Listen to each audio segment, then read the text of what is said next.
totalement commun. Il y a un truc ou un truc comme tout le monde, je regardais des films américains quand j'étais gamin. Si tu veux vraiment faire la généalogie, moi je me rappelle bien que mon premier film ça devait être un Walt Disney, je pense, au cinéma en tout cas. Et puis ensuite j'avais un oncle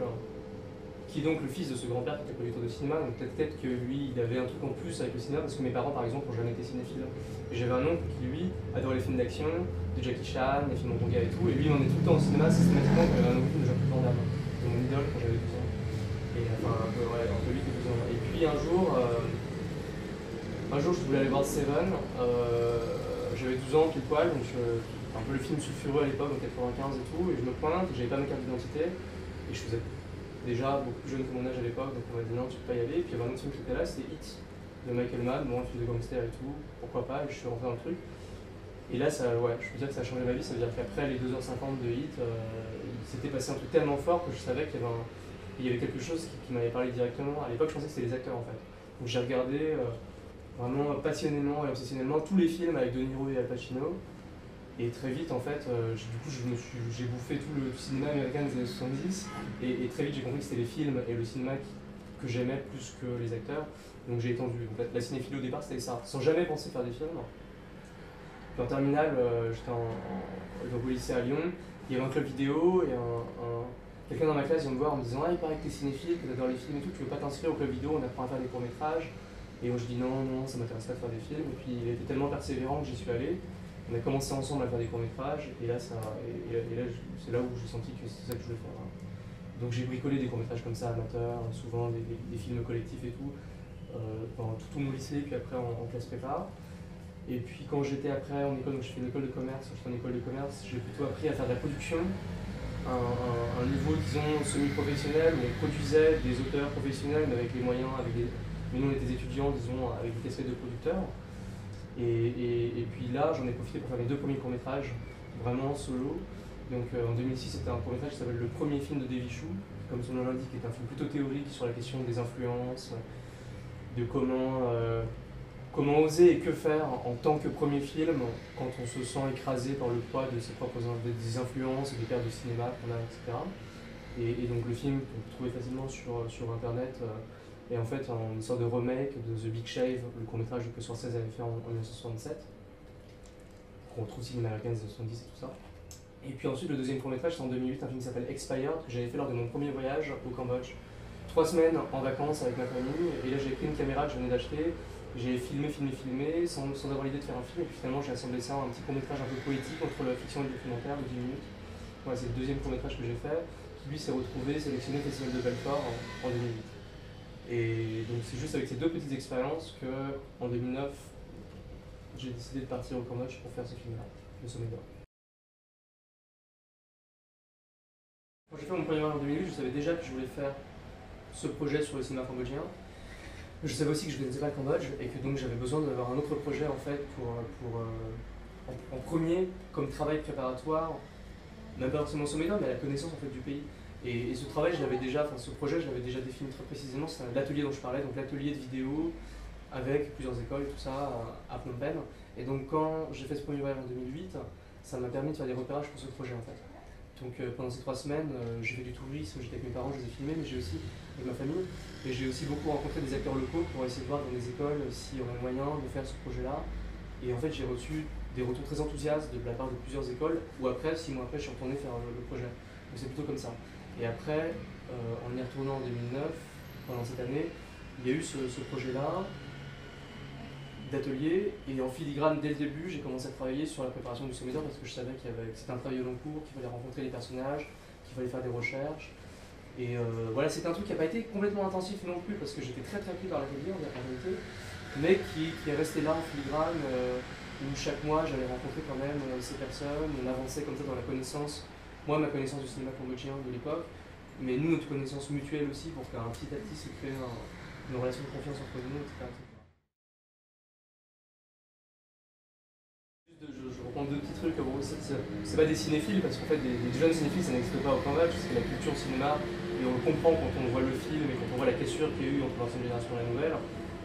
Moi, j'ai pas rencontré de jeunes dont on puisse dire qu'il est cinéphile avec la même définition qu'un cinéphile en France, simplement parce qu'il n'y a pas la transmission de la culture, il n'y a plus de culture cinématographique, il n'y a plus l'habitude d'aller voir des films en salle, puisqu'il n'y a presque plus de cinéma au Cambodge, etc. Mais c'était un groupe de jeunes avec qui j'ai travaillé en faisant un atelier de vidéo, un peu comme justement, comme j'expliquais tout à l'heure au lycée, où j'ai repris en main un club vidéo avec un ami. Là c'est un peu pareil, mais du coup à des jeunes pour qui le cinéma c'était vraiment un truc très encore plus flou que pour des jeunes lycéens français. Et après, quand on ait fait un atelier où ils ont fait un film collectif et puis ensuite une expo autour du cinéma cambodgien des 70, ils ont décidé de rester ensemble, certains d'entre eux dans un collectif qui s'appelle donc Konmai Konmai, et ils essaient de faire des courts-métrages, des événements liés autour du cinéma. Maintenant pour la scène à laquelle tu fais allusion, à l'écriture c'était évident que ce qui m'intéressait vachement c'était les repérages, le tournage, mais je pensais quand même coller à la fin le film, mais c'était le processus en fait. Donc toute l'idée c'était effectivement comment d'une parole, en fait c'est la transformation de la parole en quelque chose d'autre, et ce que fait le film à plusieurs égards, mais un peu différemment dans chaque séquence, comment redonner à voir, comment redonner à construire, comment redonner à imaginer le cinéma perdu, le cinéma cambodgien perdu. Et donc là, une des stratégies dans cette séquence-là, c'était comment la parole, qui n'est plus que le seul vestige d'un film, le réalisateur qui raconte la scène culte d'un film qu'il a perdu, peut se transformer, mais vraiment matériellement, en action en fait. C'est ça qui me passionnait, c'est comment la parole devient une action. Donc la parole, comment elle retrouve un écho chez des jeunes qui ensuite doivent... évidemment, il y avait une part un peu volontariste de ma part, parce que c'est moi qui fais la commande à ces jeunes en leur disant vous allez écouter ce cinéaste et vous allez refaire cette scène-là, qu'il fallait qu'il y ait un moment, une impulsion, une mise en situation, disons. Mais après, ils étaient complètement libres de faire ça, et c'est ça qui tout d'un coup m'intéressait à filmer, c'était leurs gestes, leurs discussions, juste parce que c'est, comme je disais, la transformation d'une parole en action, et après aussi pour que le spectateur puisse glisser à un moment son propre imaginaire sur le jeu, je dirais, des ressemblances et des écarts. Soit se demander, est-ce que la discussion que cette équipe de 20 ans, aujourd'hui en 2010, a à propos de ce film, parce qu'ils ont un gros débat sur comment le film est nu, etc. Dans quelle mesure elle est similaire à la discussion qu'a eu le réalisateur 40 ans avant avec son équipe, ou alors c'est différent à cause des mœurs, tout ça. Et donc on puisse comme ça faire un jeu qui est un jeu fantasmatique, puisqu'on n'a aucune prise réelle sur lequel s'appuyer, mais qui fasse jouer notre imaginaire.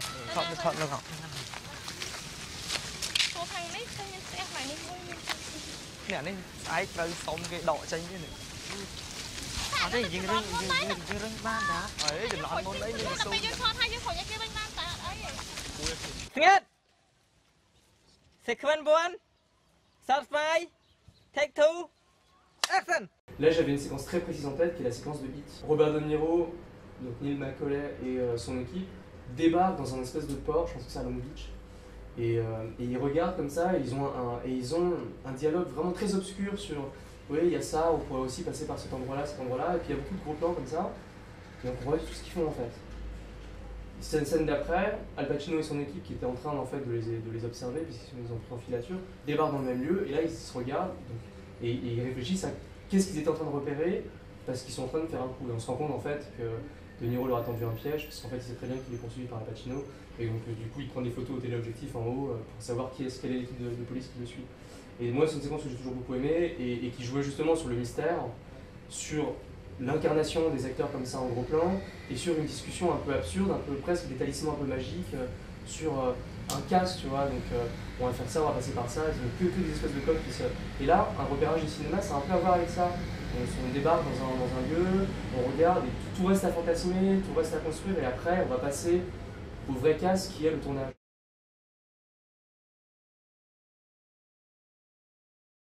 Moi je suis pas le producteur du film, donc c'est Jackie, Sylvain et une collaboratrice qui s'appelle Vanessa Labarthe qui nous a beaucoup aidé aussi. Donc tous les trois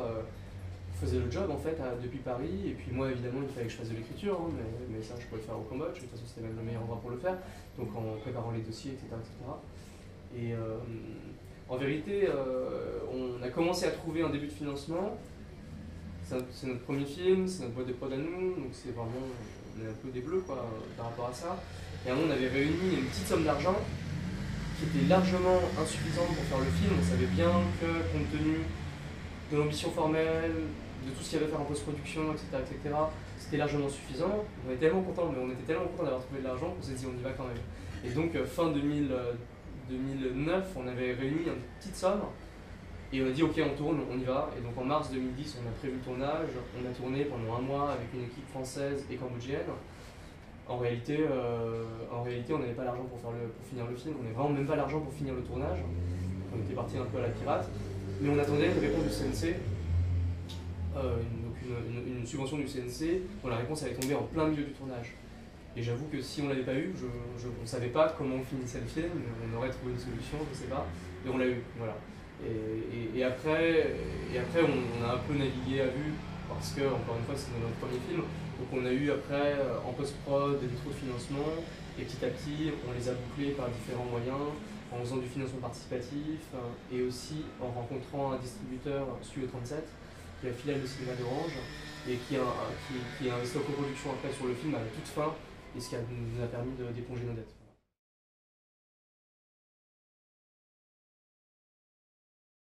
Au départ, c'est le titre anglais. C'est pas moi qui l'ai trouvé, c'est un meilleur pote,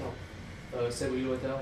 qui est romancier, qui a sorti le roman Les Sauvages il y a pas longtemps chez Flammarion. Donc on se connaît depuis longtemps, et c'est lui non, j'avais dû demander autour de moi, vous n'auriez pas des titres de films. Je ne dis pas le titre provisoire du film, qui était vraiment ridicule. Et lui vient avec ce titre-là, Golden Slumbers. Je connaissais même pas la chanson des Beatles. Soit basiquement, il y avait un monde qui était doré, glorieux, et qu'on a voulu tuer, mais qui pour moi n'était pas mort, il était juste endormi, et qu'il fallait en fait, qui demandait qu'à se réveiller. Et l'entreprise du film, c'est ça, c'est réveiller un monde, lui redonner aussi sa parure dorée. Donc après, on va transformer ça en français en Le Sommet d'or.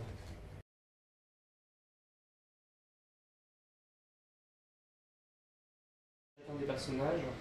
et ça c'était vraiment le hasard, porte en lui vraiment une façon très différente et très personnelle de faire avec cette question du passé et de la disparition et de la brutalité comme ça d'un changement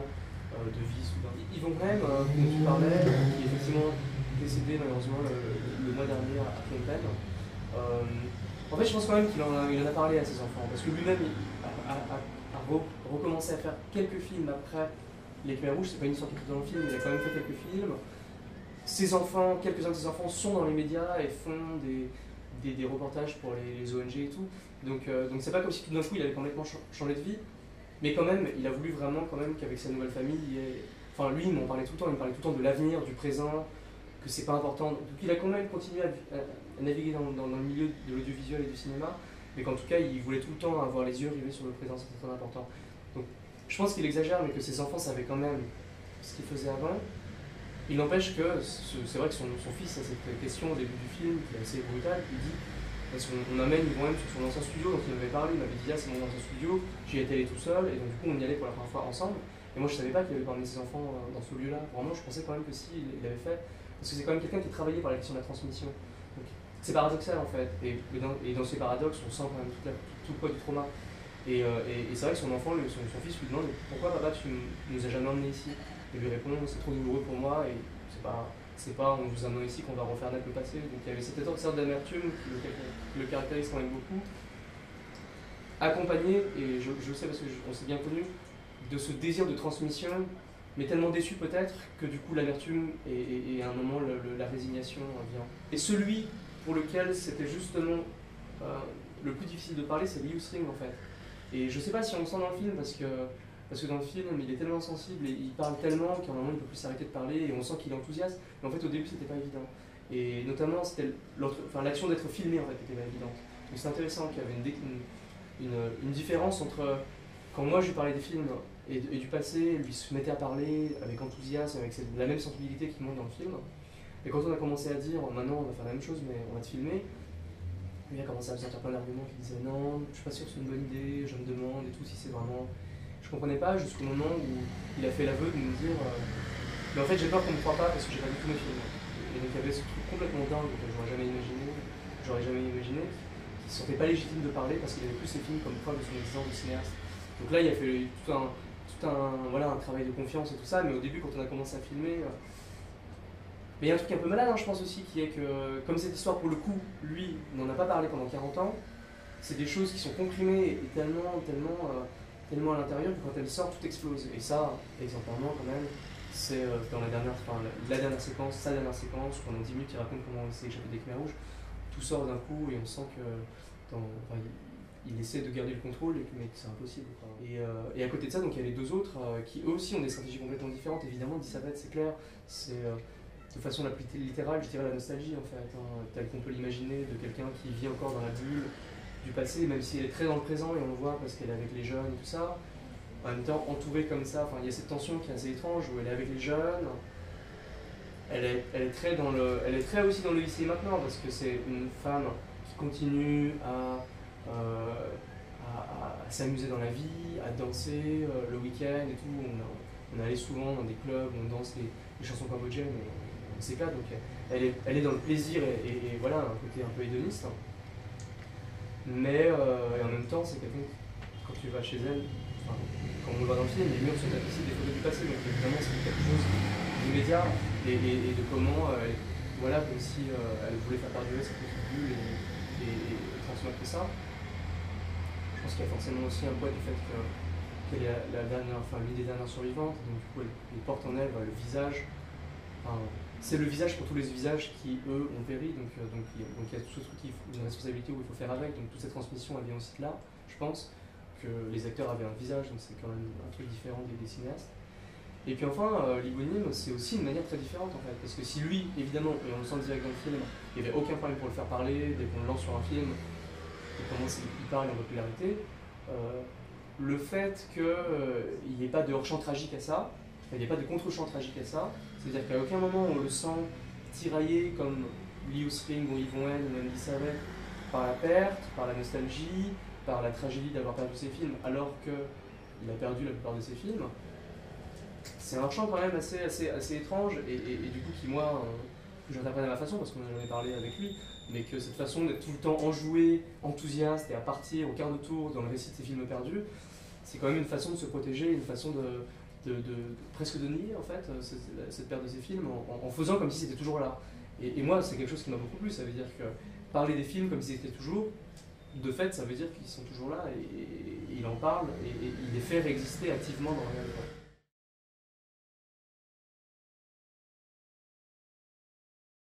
Vraiment le montage et le travail sur le montage qui va durer un an je pense, qui a accouché de cette structure là en fait je dirais, alors qu'à l'écriture c'était absolument pas comme ça. Mais l'écriture c'était très différent, mais si je reviens comme ça sur le projet initial, c'était plus des rencontres et pas du tout une structure disons plus classique, qui est peut-être celle du film aujourd'hui, qui était une progression chronologique. En fait, l'un des films qui a été une grande inspiration dans la forme du Sommet d'Or, c'était 24 City de Jazz Anker. Aussi, non, mais du coup pas à l'époque, mais après j'ai vu I Wish I Knew, le film qu'il a fait sur l'histoire de Shanghai, où forcément on était en plein montage et tout, il y avait des correspondances, mais c'est normal parce que c'est la prolongation de son travail sur 24 City. Et là l'idée c'était quand même pour moi, comme l'idée c'était de faire renaître, comment dire, de redonner leur place à ces gens qui en ont eu une grande à l'époque et qui l'ont perdue dans leur propre pays et qui l'ont jamais eu du coup alors qu'ils auraient pu l'avoir sur un plan plus disons de l'histoire du cinéma. Je voulais vraiment que chacun ait une grande place dans le film et que du coup il y ait vraiment des rencontres et que une première partie sur ce cinéaste, une deuxième partie sur ce cinéaste et puis après on les reverrait plus quelque part entre guillemets, vraiment 20 minutes avec, un peu comme il le fait dans 24 City, Jazz Anker. Et en même temps c'est évident, dès le départ on savait bien qu'on n'allait pas faire le film où le documentaire historique, narratif, chronologique, où d'un coup, chaque personnage allait avoir à chaque fois 20 secondes, coupé, pour qu'on avance année après année, et que chacun soit des porte-voix à un message reformulé par le montage. Enfin voilà, c'est la catastrophe quoi. Et non, pas la catastrophe, mais en tout cas pas du tout le projet formel du film. Et quand même, il y avait cette question de oui, mais quid de l'histoire, et quid notamment de ce récit de la période Khmer Rouge, qui à l'écriture, je dois l'avouer, était beaucoup moins important que la place qu'elle a maintenant dans le film. Qui est lié au fait que je connaissais peu la question, pour être honnête, quand je suis allé au Cambodge, parce que j'imagine que le poids du trauma des générations avant moi, le fait que j'ai du mal à me plonger vraiment dans le truc, je partais quand même avec peu de connaissances. Et d'une part de pudeur, j'imagine aussi, de me dire non, mais le film n'est pas sur les Khmer Rouges, mais plutôt sur le cinéma et tout ça. Alors en réalité, même s'il était clair dès le début que les Khmer Rouges, que le régime, que le génocide était la toile de fond, c'est aussi c'est le sujet du film, quelque part, c'est tellement lié qu'à un moment, j'ai envie de dire, mais à un moment, il fallait avoir le courage d'y aller. C'est en fait ça que nous a appris le montage, et les différentes versions qu'on a eues, et qu'à un moment, cette espèce de trou noir d'attraction que constituait cette partie-là, la partie du génocide, et les récits qui allaient avec, et qui tenaient vachement à cœur aussi aux personnages principaux, de raconter qu'est-ce qu'ils ont fait, comment ils sont échappés, comment ils ont vécu, comment Yvon-M, lui, a perdu sa famille. C'était quelque chose ça lui tenait vraiment, on sentait que ça lui tenait à cœur de raconter cette histoire-là. Et donc il fallait nous aussi respecter cette volonté-là, et aussi d'assumer le fait que le film c'était aussi ça, et qu'il fallait y aller à un moment. Et à partir de toutes ces réflexions-là, qui ont vraiment mis du temps à émerger avec le monteur, Laurent Leveneur et moi, au bout d'un moment, il y a eu cette structure est née en fait. Et maintenant je la vois en fait comme ça. C'est comme si le film c'était un train vers l'histoire et vers le trou noir comme ça, la tragédie d'un pays. Et que le film, un peu comme ma démarche au départ, essayait de l'éviter en faisant des petits sauts comme ça, une promenade un peu faussement heureuse et joyeuse au début du film, parce que de toute façon on raconte une histoire heureuse, ce qui est vrai, c'était l'insouciance des années 60, l'insouciance et l'enthousiasme de jeunes, parce qu'ils avaient quand même 20 ans, qui commençaient à faire des films, des acteurs et tout ça, et tout ce truc-là, mais avec cette conscience quand même de l'arrivée, mais en voulant éviter comme ça un peu naïvement, et qu'à un moment, donc exactement au bout d'une heure de film, à un moment l'aspiration est trop forte et qu'il faut faire avec, il faut assumer, il faut y aller, et que le poids de ce train de l'histoire est plus fort que nous, et qu'à un moment on est pris dans l'aspiration et qu'il faut y aller, quoi, et qu'à un moment voilà, et donc c'est comme ça que finalement la structure du film s'est décidée, et qu'à un moment il faut monter dans le train pour aller jusqu'au bout de ça. Et c'est quand on va jusqu'au bout de ça, parce qu'en fait donc, il y a environ une demi-heure de film qui ne traite que des Khmers rouges, presque à un moment on oublie presque la thématique du cinéma qui reste. Enfin, c'est comme si avant le cinéma est là et les Khmers rouges sont en filigrane, et puis à un moment l'histoire des Khmers rouges vient et le cinéma est le background. Et il fallait arriver au bout de ce récit, ce que fait vraiment pour moi le dernier récit de Liu Sling, qui fait le raccord en un seul plan de 10 minutes entre comment je m'échappe des Khmers rouges et lui en 10 minutes, alors que c'était même pas la question, moi j'avais même pas demandé ça, mais c'est lui qui tout d'un coup fait le coup pour nous, et il parle sans s'arrêter, en s'arrêtant et en reprenant pendant 10 minutes, jusqu'à arriver en 2008, il fait un raccord absolu, assez dingue, entre 75 et 2008 en 10 minutes, et il nous permet de sortir de ce train parce qu'on est arrivé jusqu'à son terme, et à un moment replonger les pieds dans le présent, et de ne pas s'être libéré, parce que c'est un truc un peu trop violent, mais en tout cas de faire avec, en fait, de sentir qu'à un moment, cette histoire-là, dont on ne voulait pas vraiment l'assumer, la prendre en charge, et qu'il a fallu à un moment se farcir entre guillemets, même si c'est un peu vulgaire de parler comme ça, à un moment, quand on arrive à son terme, on peut regarder le présent, chargé maintenant de la mémoire du passé, mais sans pas qu'elle soit plus problématique, mais qu'à un moment, voilà, on est chargé de ça, quoi, et qu'on peut voir peut-être directement maintenant, sans filtre, sans le filtre du passé, sans le ricochet, on peut voir le présent, parce que maintenant le passé est là, toujours comme un fantôme, mais qu'il est réapparu. Voilà, c'est un peu ça l'idée. D'où l'idée de filmer toute cette séquence du présent, un peu longue, on a dit qu'elle était parfois un peu trop longue, de 5 minutes dans le présent, du Cambodge contemporain, dans ses rues, de filmer qu'est-ce qui se passe aujourd'hui dans le Cambodge qui se reconstruit. Mais c'était, pour moi, c'est l'aboutissement. Là, c'est le vrai aboutissement du film, donc c'était logique aussi qu'on prenne le temps pour qu'on puisse y être, quoi.